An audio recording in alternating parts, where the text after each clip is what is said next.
Welcome back, everyone, to the Digital Signage Today podcast. At today's podcast, I'll be talking with Rich Archer. He's the creative lead at Omnivex. And we're going to discuss colors as well as design trends and what we're going to see moving forward into 2021. How are you doing today, Rich? I'm good. Thanks, Brad. How are you? I'm doing great. So it's great to have you on. So my first question is about, there's something I heard about called Pantone's Colors of the Year. Now, what is this and why do we have them? Great question. So Pantone is kind of like the world color authority, I guess you could say. If you're in any aspect of design or have done any print work or fashion, interior design, anything at all, you're familiar with Pantone and their color guides. And how they work is basically, as a graphic designer, when I started my career, print was more prominent than digital, I guess you could say.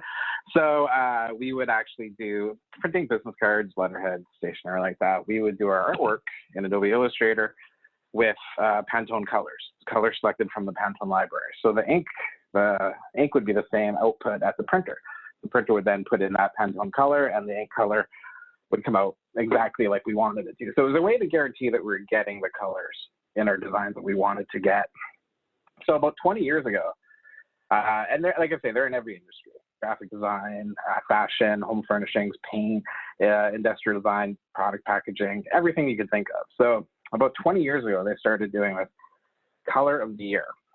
Mm-hmm. And they basically spend about, from what I hear, they spend about 9 months every year kind of just analyzing everything that's going on, looking at what colors coming out in art, in fashion, in designs, and in every aspect of our lives, basically, and how people are using color and how it works.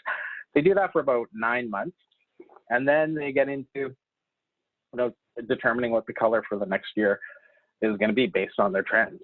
And this year they selected 2 colors. And I find the colors of the year very, I don't know, they always do these great write-ups about them. Like last year was classic blue was what they selected for 2020, right? And we all know what kind of year 2020 was. It wasn't, it was a different year. But blue, when you think of the psychology of color, blue can be a very calming color. Blue can be a very, it's a classic color, but you get a feeling of calmness, serenity. It also elicits feelings of sadness, and it's very diffused in so much. It's a very natural color. It's probably everybody's favorite color in the world. It's the most common favorite color when you ask somebody, well, who is it? And so there's a lot of feelings that the color blue elicits. And when you look back at what kind of year 2020 was, we kind of needed that calmness and serenity. So I always kind of look at Pantone's Color of the Year selections of being very relevant to the time that we're in as well. And I mean, not that they knew that a pandemic was coming into 2020 when they picked it in late 2019, but they take months and months worth of observations and data, and they kind of pick a color. And this year they've chosen 2. The last time they chose 2 colors was in 2016. But this year they've chosen 2 colors. One is called Illuminating, which is a bright, bright yellow. And the other one's called Ultimate Gray. And when you look at what those 2, and again, taking a look at everything that they do, gray is a very stabilizing color. It's a strong kind of, good foundation for color. And yellow is, strength, positivity.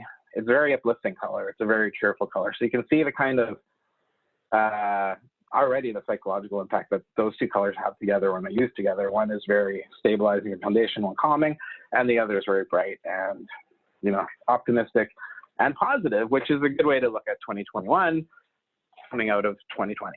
And so it's I find their selections very, very relevant, and also just, almost prescient to a point of what they can anticipate just by making observations about color. But they did start about 20 years ago, and so they put them out, and it has a huge influence on all aspects of our lives, really, because some manufacturers kind of wait until Pantone releases their 2020 or their color of the year before they actually start producing or designing products in color around that color. So it's very influential, I guess you could say. And that's the two colors of this for this year: the ultimate or illuminating and ultimate gray, and one bright and one kind of neutral, both very relevant, I think, for the year that the outlook everyone's having. You know, we need that stabilizing force, but we also want to look at this year as being a much more positive year, I think, around the world than 2020 was. So it's interesting how I find it very interesting. I find color fascinating and the psychology on it, but I find what Pantone does with the Color of the Year program and how they select it or how I've heard they select it, very, very fascinating and relevant to what we do.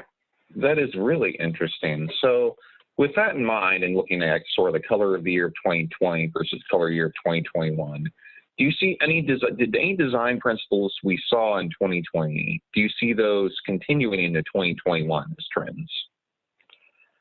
One thing they have mentioned with the Color of the Year is that they kind of see these colors start becoming more prevalent a few years earlier. You know, they like the colors that they kind of, so there's kind of almost a slow build to what they're picking up. And with trends in design in general, like you have, you know, very hard for them to go away. I think over time they will, like, you know, but we're talking like, typically I associate colors with decades. Like if you look back at the 70s, you know, there's oranges and browns and whatnot. So year to year, like you can look at every decade and kind of pick the most prominent colors looking back, right? So year to year, there's very subtle changes. And this year we're kind of noticing from all the websites that are actually predicting color, I use the stock photo sites. They do an analysis of what people are downloading, designers basically, you know, to actually get an idea of what's relevant and they do that around the world. So you can look at colors. What we are seeing is that the blue is still probably going to be around. We're kind of seeing a shift to more natural colors and bolder colors as well. You know, so again, it's almost like by natural colors, like a champagne, so a light beige, you know, and a gold, a bright gold. So right there, you've got that same kind of comparison between Pantone's colors of the year. Like we're seeing gold, metallic gold used a lot, and I think it speaks to people's optimisms and you know, outlook on the year. But I think those softer colors that we were seeing, like the classic blues, the more natural colors like that, we're going to see this year as well. And we should also see a lot of the bright colors, I think, are still going to be around. It looks like everyone's predicting bright, bold color patterns are going to be around. The one thing that might change with it is how we use them. It might be using one bright color and more neutral colors compared to, you know, a bunch of bright colors altogether, depending on the project. So I think we'll see a gradual shift away from the bright colors probably next year. But the bright, bold colors that we saw last year are still around. Blue is still going to be very, very popular because it's one of those natural colors, and this is probably the tone of it and the hue of it might shift a little bit. The chroma might shift down. So yeah, so there's some shift over, some carryover from last year, which is pretty common when you look at decades past. So. Right, and I definitely see where the impulse to be more optimistic this next year definitely carries in with that. So with that in mind, what do you see being different this year as far as colors and design go? Well, I like the natural kind of earth tones, the jewel tones, the golds, you know, those kind of really, really bright colors. I think those are going to be much more prevalent this year. And then we're also going to see those paired with the more neutral colors, like the ultimate gray, like the champagne. I think Pantone I hate to say they hit it on the head again, but I think they did, you know, and so it's not that they decided to color for everybody, but I just think looking at what other people are reporting for colors, those trends I think are relevant, seeing those colors together. But like definitely gold, a lot of people are predicting gold. Green is, you know, and blues are still going to be around, those kind of natural earthy colors, but really deep in saturation and bold, bright colors that grab your attention. And I think, you know, like you said, we all need that kind of optimistic outlook, right? And so I think that really how we're feeling and the way we want people to feel speaks a lot of how we design projects for public consumption. So I think we ourselves are probably going to get more as designers, we'll get more, requests from our clients, and our clients might be more open to more colors, brighter colors, bolder colors, those kind of colors that represent that optimism going forward. So I think it's going to be an interesting year in color for sure. But it's it's definitely going to be kind of fun. And so I think it'll be great. The bright bolds, the jewel tones, the more natural kind of earthy colors, with the stronger, bolder values are much going to be much more prevalent this year, I do believe. Yeah, definitely. I can definitely see that. So with that in mind, do you see anything like brand new or innovative coming out of 2021 for design? Overall in design and how we're using color, I think more monochromatic color schemes I'm seeing a lot more of, in terms of people using black and white and a really bright color. And human skin tone colors are very, prevalent as well. And it's really going to be one of those things I think we're going to see a lot how it plays out. But I really do think, we're going to get a lot of those natural earthy tones, those natural jewel tones are going to be very, very popular. That optimistic kind of outlook that people want to have. And I think we're going to see that represented in a lot of how we communicate with color as an industry. So, Definitely. So, thank you for that. So that gives us a lot of very interesting information. Is there anything else you'd like to add before we jump off here today? I don't think so. I think it's going to be an interesting year for color for sure.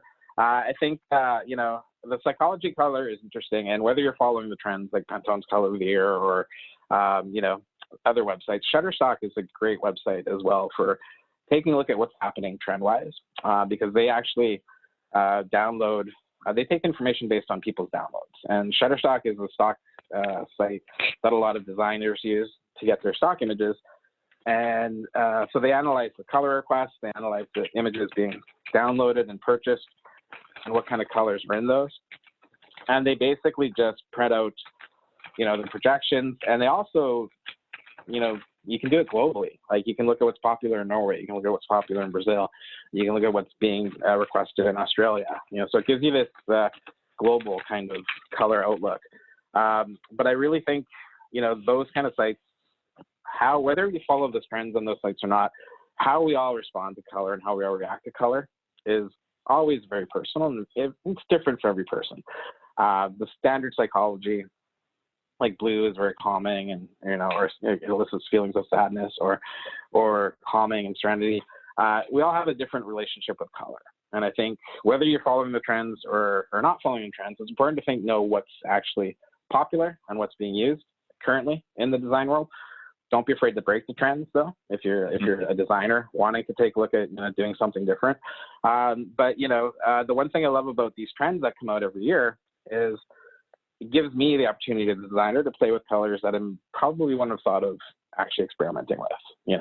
And so it kind of gives you that creative outlet to actually go and play around and explore color a little bit more, because color's in every aspect of our lives. But whether you're following the trend or whether you want to break the trend, don't be afraid to do either or, but just know what's out there and how to use it and apply it. And don't be afraid of color. Color is a great part of design and a wonderful way to connect with people. So, all right. Well, thank you so much for joining us today, Rich. Really. Well, thank you for having me. I want to thank everyone for joining us today on the Digital Signage Today podcast. It was really great getting to talk with Rich Archer about color and design. Remember to follow the Digital Signage podcast and subscribe to Digital Signage Today. Once again, I'm Bradley Cooper, and I'm the editor of Digital Signage Today. And thank you.